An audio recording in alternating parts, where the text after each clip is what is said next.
Do you always feel like you're in constant danger of failing at everything? I know I sure do. Keep watching and I'll show you 3 tips that I do to stay away those feelings. Do you ever notice that constant voice in your head telling you that you're failing? That little whisper that comes up every single birthday, every single new year, every single night? What if we were to work towards a goal for years and years, only to just fall flat on our face? There has to be more to life than just working out, going to sleep, going to work, working out, and so on and so forth. Stacking up cash slowly and surely until you eventually buy a house and you can finally replicate your genes. And then what? You just take the big sleep? I remember for the first couple of years that I was on the internet as a child, I was genuinely shocked at everything that I came across. Building an audience on social media and actually living off of it was just such a foreign concept to me at that age. I'm from the same generation that got tricked by Coney, but still watched Ninja Diffusers on YouTube. And I was so intrigued by this niche and this topic, but because of the fear of failing and being laughed at by my peers, I did nothing. Like a little bitch. You'll do nothing. You'll do fucking nothing. Instead of finding out who we really and truly are, we're just bombarded with an insane amount of slop. It feels like the pick yourself up by a bootstraps method used to work a lot better back in the day. You know, when you could buy a house by working at 7-Eleven for a couple of years. But alas, the older generation had a pretty rise and grind mentality. Now, I'm not here to rant about how the older generation is better than the younger generation, because if we really look back at it, we could start talking about a couple years ago. Yada, yada, yada. I never heard from him again. We don't do that here. But what we can talk about real quick is how I swear, that as we age, anxiety about our future just increases. Quick Google search though will show you that I'm actually wrong, and anxiety rates are actually decreasing. You wanna guess what isn't decreasing though? That's right, depression. Depression is not only increasing, it is actually skyrocketing. There are a bunch of ideologies as to why this happens, but one of the prevailing ones is actually that Gen Z, my generation sadly, are more apt to talk about their feelings than their older counterparts. Shut up! Shut up! Skylar, shut up! Please shut up! Stop. This most likely has to do with how expensive housing is, realistically paired with a college degree. But you yada over the best part. And yet, we seem to be the generation with the most identity crisis. If any of you have immigrant parents, you would know that meeting their expectations is pretty hard, almost impossible. Our parents had to focus on much less things than we did. They had to focus on stuff like their future wives, their future jobs, their future responsibilities, how to get their life moving quickly, and whether or not they were with or against the jocks. How you doing, Zoka? Nice.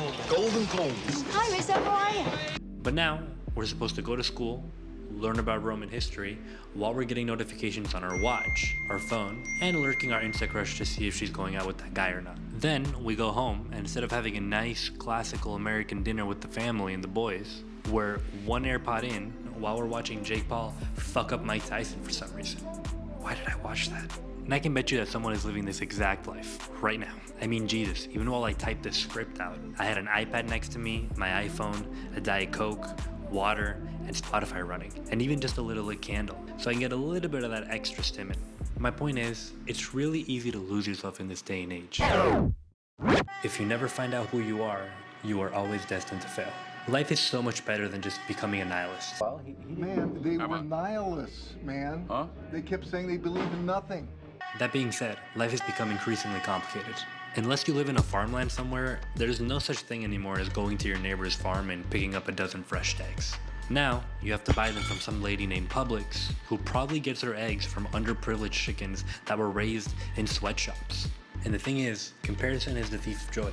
Every time you make an accomplishment towards your goals or whatever you want to do in life, and then you go on social media to check on your idols, your accomplishments are made small almost immediately in comparison, because you're looking at an unrealistic goal, which actually ties into the last part of this video. Obviously, there are exceptions to this, okay? Get off my back. Maybe your potential and your destiny was to become a doctor, but all of a sudden throughout your life you watched one too many Suits episodes, and now you want to be like Harvey Specter.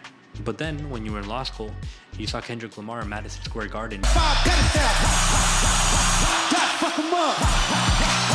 You were like, I can be like him. So now, instead of becoming proficient at 1, you're actually mediocre at 3. But is that actually bad? If that's what you really want at the end of the day? You could become proficient in all 3 if you stuck to it. But as the unstoppable and the undomitable machine that is time barrels towards us, we start getting kind of nervous. You know it's true. All of a sudden, it's not about doing what made us happy when we were children, or what we genuinely find interesting as adults. Instead, it's all about the bottom lines and running that bread up. By the way, if you made it this far, consider dropping a like and subbing. We just talk about random shit here that interests me. It helps the channel like you have absolutely no idea. And also, bro, I'm hungry. I haven't eaten in 5 days. Please help. Now, of course you don't want to become a brokey, which at face value is completely understandable. You want to be able to eventually provide for yourself, your wife, or your husband, at least statistically. I want you to think of just the absolute diabolical stuff that Socrates and his disciples would have come up with if they were at an influencer Miami boat party. You think bro would have been pondering life? He would have been downing Jaeger shots with the homies. He would have lit a spliff the next morning as pre-workout. And then in the afternoon, he would have gotten in a lift in with the bros. And just look at YouTube too. There's a lack of originality that there once was. From KSI in his old school FIFA days, to even Ryan Nigahiga. Yes! Instead of genuineness, we're bred into these little machines that just want to appease the algorithm and want to get more views in, instead of appeasing ourselves. How many rappers or YouTubers do you think have lost their soul doing what they once loved? All in all, my point here is, I personally believe that the rampant clickbaiting and dopamine chasing has created a confused generation. While Jimmy over here is thinking about whether he wants to save lives as a doctor or become a movie star, he can't ponder his orb without getting OF notifications on his smart fridge. He's never even gonna get the chance to find out who he truly is. But how do we keep morally correct while still having fun and staying true to ourselves? I don't know.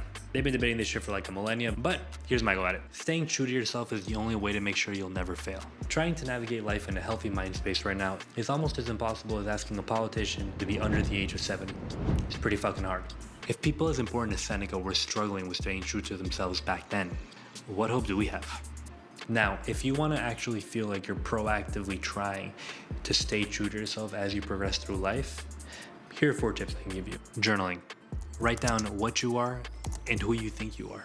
Matthew McConaughey actually released a book where he talks about journaling and his experience of it. You don't have to write anything good. It doesn't have to be good at all. You don't even have to write. You can doodle. You can draw. He's been journaling since he was 15 years old. That's 30 years, my guy. Numero dos. Number 2. Establish realistic goals. I cannot stress how important this one is, okay? This really is what does it for me.